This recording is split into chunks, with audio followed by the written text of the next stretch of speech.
Because we finished the Mayan Popol Vuh, we can put another book in its place. This is one of my favorites. It's the Pocket Buddha Reader, edited by Anne Bancroft. I read it at work like a bunch of times. I got all my little annotations, and we can talk about it and discuss it. It has a lot of wisdom, especially when you're at a job you hate. It can help. So, this section's called Awakening. When I was a young man, at the beginning of my life, I looked at nature and saw that all things are subject to decay and death, and thus to sorrow. The thought came to me that I myself was of such a nature. I was the same as all created things. I too would be subject to disease, decay, death, and sorrow. But what if I were to search for that which underlies all becoming, for the unsurpassed perfect security which is nirvana, the perfect freedom of unconditioned state?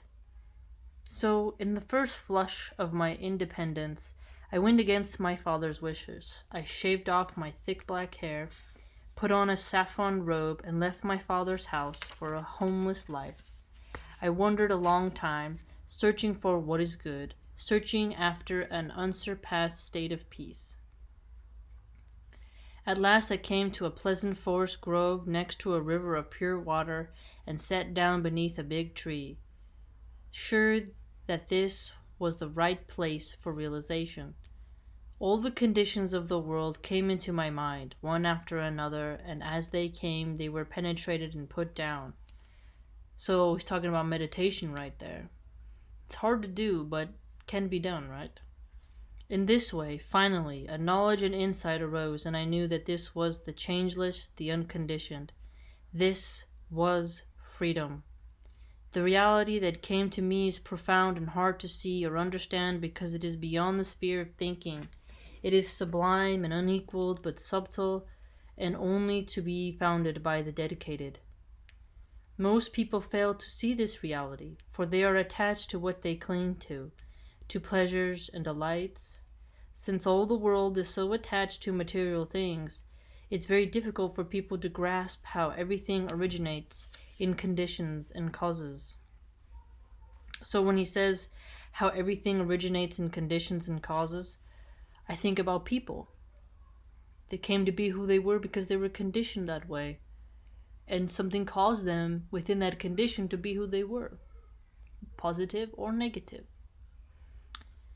It's a hard job for them to see the meaning of the fact that everything, including ourselves, depends on everything else and has no permanent self-existence.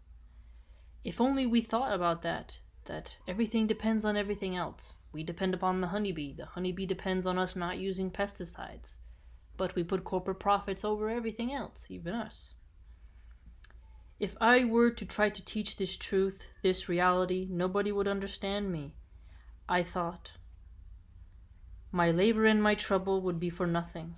But then it came to me as an insight that I should teach this truth, for it is also happiness. There are people whose sight is only a little clouded, and they are suffering through not hearing the reality. They would become knowers of truth. It was in this way I went forth to teach. For those who are ready, the door to the deathless state is open. You have the ears. Give up the conditions that bind you and enter in. Majjhima Nikaya. In all its parts, both small and infinite, this one transcended his own life's history. Composed and calm, he broke apart, like a shell of armor, all that makes the self. Diga Nikaya. Think about that. He transcended his own life's history. So he went above and beyond, right? He rose up out of the muck and mire. His history, his royalty, all the preconditioned notions, the baggage, he let it go and went into a mode of contemplation. That's what I get from this one. The mighty ocean has but one taste, the taste of salt. Even so, the true way has but one savor, the savor of freedom. Mahima Nikaya. Beautiful analogy. Beautiful. Subhuti, does it occur to you that I believe that through me living beings are led to liberation? Never think that way. Subhuti, why? Because there is no separate being to lead to liberation. If I were to think there was, I would be caught in the notion of a self, or a person, or a lifespan. Subhuti, what I call a self is essentially not a self in the way that an ordinary person thinks about it, but neither do I think of anyone as an ordinary person. However, knowing the essence, I can use the name ordinary person. Diamond Sutra. Overcome your uncertainties and free yourself from dwelling on sorrow. That's not easy to do. Sorrow is a hard emotion that it just comes like this whimsical type of cloud in you and just goes into all your veins and goes in your mind and just clouds everything and swims around. It's hard, and uncertainties cause panic. They make you anxious at grasping, like, I need the answer now. Give me the answer now, right? It's very hard to do. If you delight in existence, you will become a guide to those who need you, revealing the path to many. Look at that. Delighting in existence. I'm here. I'm alive. I have the sky. Look at this nature. Not the material glitz and glamour, right? Only then can you become a guide for others who need you, right? Sutta Nipata. The Buddha was meditating on the bank of a river. A Brahmin performing his worship rituals nearby had some unused cake and wanted to give it away. He went over to the Buddha, but was put off when he saw the Buddha's shaven head, a sign of a nobody. What caste are you? He asked. I am not a Brahmin, a prince, a farmer, or any other caste. I am one who understands how existence comes into being. Your question about caste is irrelevant. You seem a wise man, and so I want to give you this offering cake. I like to make offerings, for I feel they will bring me merit. Can you tell me what makes an offering effective for merit? The Buddha replied, Since you are searching for an understanding, listen carefully. Don't ask about caste or riches, but instead ask about conduct. Look at that. Don't ask about what economic class somebody is, the size of their bank account. No, check their conduct, right? How many times do we need to hear this? We keep looking at certain celebrities, right? Like that Weinstein dude. Or Kevin Spacey, the one who's that actor who did American Beauty, right? He was caught, raping or something like that. Bill Cosby is a better example. Bill Cosby is a good example. He was rich, upper class Hollywood. He used to give women roofies and rape their unconscious bodies.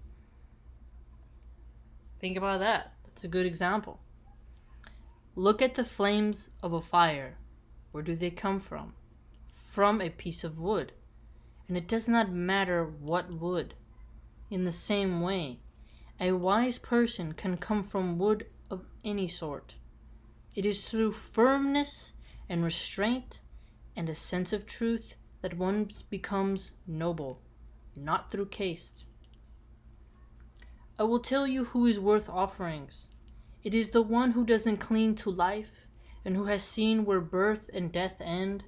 In the fullness of that state he has realized the way things are.